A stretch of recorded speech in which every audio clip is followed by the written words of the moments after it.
বিনা ঝামেলায় কড়াইশুঁটি সংরক্ষণ করছি, তার জন্য 1 কিলো কড়াইশুঁটি নিয়ে নিয়েছি। এটাকে আমি ভালোভাবে ধুয়ে নিয়েছি। এবার শুঁটিগুলো ছাড়িয়ে নেব। এইভাবে কড়াইশুঁটিগুলো ছাড়িয়ে নেব।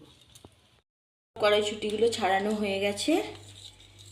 এবার আমি কড়াইগুলোকে এইরকম ছোটো ছোটো দুটো চুবড়ি নিয়েছি, এই দুটো চুবড়িতে ভাগ করে নেব। নিয়ে এইভাবে ফ্রিজের মধ্যে রেখে দেব। ফ্রিজে আমি এইভাবে 15 থেকে 20 দিন রেখে দেবো। আর মাঝে মাঝে এই রকম নেড়ে এরকম নাড়াচাড়া করে দেবো দিনে 2-3 বার, তাহলেই দেখবেন শুকনো হয়ে যাবে।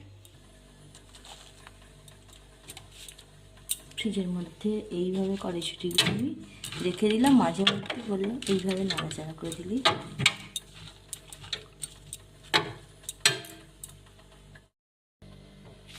20 দিন হয়ে গেছে, দেখুন কড়াইশুঁটিগুলো কত সুন্দর শুকনো হয়ে গেছে, আর কালারটাও কত সুন্দর আছে।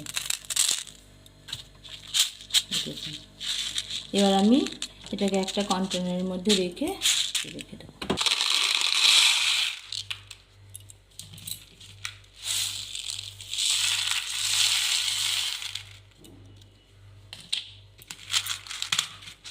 দেখুন কালারটাও সুন্দর হয়েছে, একদম শুকনো হয়ে গেছে। এগুলো আমি সারা বছরের জন্য সংরক্ষণ করে রাখলাম।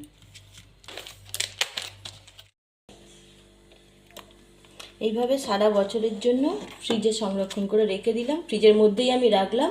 যখন রান্না করবেন তখন 3-4 ঘন্টা আগে অন্তত প্রয়োজন মতো ভিজিয়ে রাখবেন। ধনেপাতা সংরক্ষণের জন্য আমি 1 আঁটি ধনেপাতা নিয়ে নিয়েছি। এবার এটাকে পরিষ্কার করে বেছে পরিষ্কার করে আমি ধুয়ে নেব।